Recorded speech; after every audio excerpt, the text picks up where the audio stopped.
اللهم صل على سيدنا مولانا محمد وعلى آل سيدنا مولانا محمد وبارك وسلم عليه.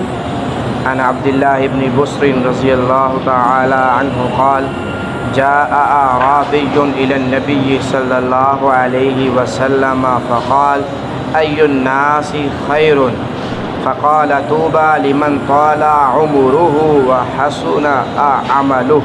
قال يا رسول الله أي الأعمال أفضل؟ قال أن تفارق الدنيا ولسانك رطب من ذكر الله.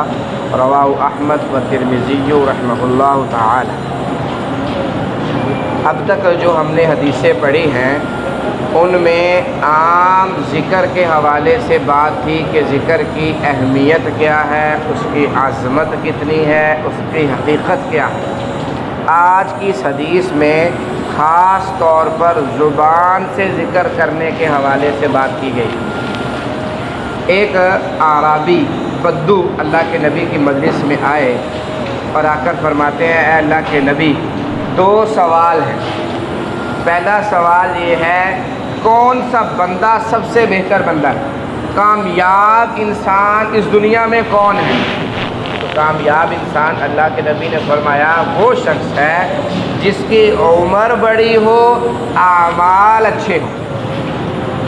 ظاہر سی بات ہے، عمر بڑی ہوگی، اعمال اچھے ہوں گے، اعمال نامہ اچھا ہوگا. اور علماء نے لکھا کہ لمبی عمر کی دعا اس نیت سے کرے کہ میرے اعمال زیادہ ہو جائیں، نیکیاں زیادہ ہو جائیں، بہت اچھی بات ہے، کر لینی چاہیے دعا. دوسرا سوال یہ کیا سب سے افضل عمل کیا ہے؟ اللہ کے نبی نے فرمایا سب سے افضل عمل یہ ہے کہ تو اس دنیا سے جب جا رہا ہو تو تیری زبان پر اللہ کا ذکر جاری. وہ کیسے ہوگا کہ ساری زندگی جب اللہ کے ذکر میں گزارے گا خود بخود آٹومیٹیکلی آخر وقت میں اللہ کا ذکر جاری ہوگا. ایک اور صحابی اللہ کے نبی کی بارگاہ میں آئے، آ کر کہا کہ جی میں مصروف آدمی ہوں، روزی روٹی میں مصروف رہتا ہوں، حقوق کی ادائیگی میں مصروف رہتا ہوں، تو زیادہ نیکی کے کام مجھ سے نہیں ہوتے. نیکی کے کام تو بہت سے ہیں، مجھ سے نیکی کے کام زیادہ نہیں ہو سکیں گے، لہٰذا اگر لمبی لسٹ گنوائیں گے تو مجھے یاد بھی نہیں رہے گی، بھول جائیں گے. لہٰذا کوئی ایک آدھا عمل بتا دیجئے، سارے کر نہیں سکتا ہوں، یاد بھی نہیں رہیں گے، ایک آدھا بتا دیجئے. آپ نے فرمایا وہ ہے اللہ کا ذکر.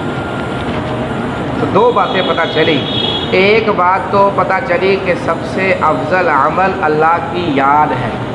ہمیں اٹھتے بیٹھتے اللہ اللہ سبحان اللہ الحمدللہ لا الہ جو ذکر ہو وہ پڑھ لیا جائے.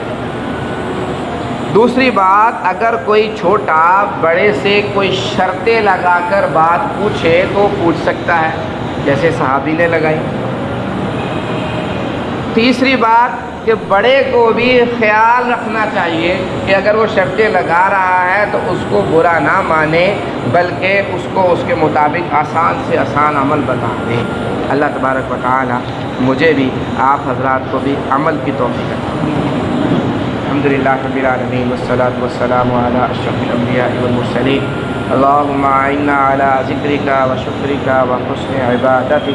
صلی اللہ تعالی علی خیر خلقہ محمد وعلی آلہ واصحابہ اجمعین.